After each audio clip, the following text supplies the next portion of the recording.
So kung naghahanap ka ng isang running shoes na legit na magpapatangkad sa'yo, well actually hindi yun yung ibig sabihin ko. Naghahanap ka ng sapatos na pwede sa LSD, pwede sa easy run, pwede sa recovery run. And I guess from time to time pwede rin kahit sa mga steady runs natin, ito na siguro yon, ang 361 Pop Blaze 6.0.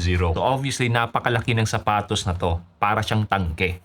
Actually, ito yung pinakamalaking sapatos ko ngayon. Ito rin yung pinakamabigat. By the way, this is size 11. Ang timbang niya is 375 grams. Pero surprisingly, kahit sa bigat nito, na-enjoy ko yung sapatos na to. Nasasabihin ko mamaya. Now, bago natin pag-usapan yung specs niya, simulan muna natin sa build quality. Pagdating sa mga tahi, pagdating sa mga dikit, wala akong masasabi or maipipinta sa sapatos na to. Now, gaya ng nasabi ko, this is size 11, 375 grams. Stock height naman niya sa forefoot is 34 mm.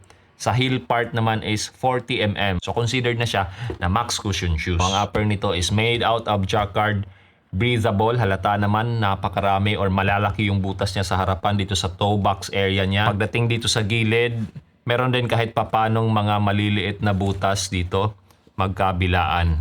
So tanggalin lang natin yung karton na nasa loob. So hindi siya ganun kakapal ang kanyang upper.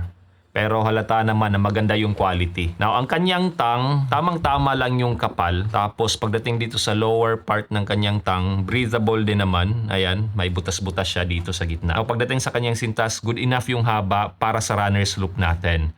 Now, by the way, yung tang niya is gusseted. Itong heel collar niya naman, medyo makapal yung padding niya. Tapos, yung heel counter niya matigas. Tapos kapansin-pansin yung TPU dyan for added stability dito sa likod na part. Ayan. Now, by the way, itong toe box niya roomy para sa semi-wide fit ko. So wala akong naging problema doon. Itong toe cap niya naman good enough yung structure para sa proteksyon ng ating mga paa. Now dito sa likod na part nga pala, meron siyang reflector dyan. Ang gusto ko lang i-point out at itong detalye na to na kung mapapansin nyo, meron siyang angulo na makikita natin yung tatak is CQT. Tapos kung iaangat natin, ang makikita natin is logo ng 361. Ayan. Anyways, pagdating naman sa kanyang insole, bale, ito siya. Roughly around 5 mm, tapos malambot. Ayan. Pagdating dito sa kanyang midsole, this is made out of aliphatic carbon critical technology. Malambot, napakasarap ng underfoot feel niya. Tapos, andun yung pagiging bouncy. Andun yung pagiging protective. Napakasarap ng sapatos na to. Kahit na yung nga sinabi ko, mabigat siya, pero hindi ko masyadong ramdam yon habang tinatakbo ko siya. Ito naman yung outsole niya, which is halata naman siguro na makapal. Tapos merong nakatatak dito sa baba, diamond grip. Now so far yung kapit naman ito, wala akong naging problema. Especially right now na mainit yung panahon, tuyo yung daan. Tapos kapansin-pansin na maganda yung coverage, tapos malapad siya. So intended talaga yan for stability. Pagdating naman sa actual experience ko sa sapatos na to, since naitakbo ko na siya, actually, mahalata naman sigurong madumi na yung outsole niya. Na-surprise ako given na napakalaki nga niya.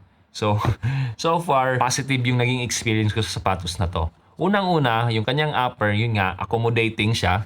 Good enough para sa semi-wide fit ko. Kahit nga malapad yung paa nyo, pwedeng-pwede to. Tapos hindi siya mainit. Especially given na napakainit ng panahon ngayon. So wala akong naging problema kahit na mainit yung panahon. Pagdating naman sa lockdown, so far hindi ko kailangan na mag-runner's loop. Kasi good enough na siya para sa akin. Tapos wala din akong na-experience na heel slippage sa sapatos na to. Tapos kahit medyo makapal itong padding niya dito sa heel collar area, hindi ko napansin na na-irritate or sumakit yung aking Achilles na dating na-injured na. So overall itong upper niya pasado para sa akin.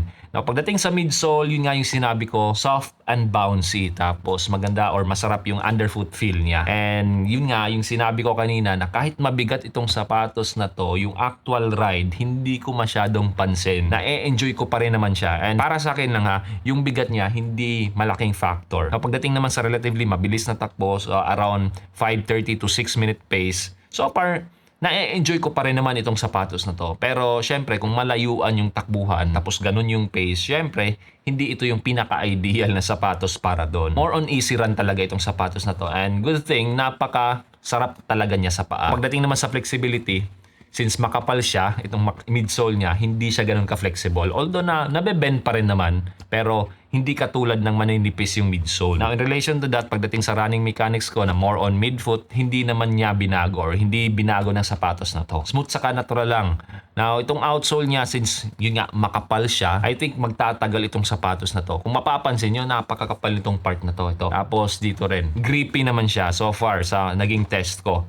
And I am optimistic na magtatagal to. Hindi ito madaling mapudpod. Kasi so far sa ilang kilometrong tinakbo ko, around 8 kilometers, hindi pa naman obvious yung pudpod niya. Or wala akong nakikitang obvious na gas-gas or pudpod. So kung naghahanap ka ng running shoes na pwede sa easy run mo, pwede sa LSD, pwede sa recovery runs mo, tapos masarap sa paa, soft and bouncy, isa to sa dapat mo i-consider ang 361 Pop Blaze 6.0.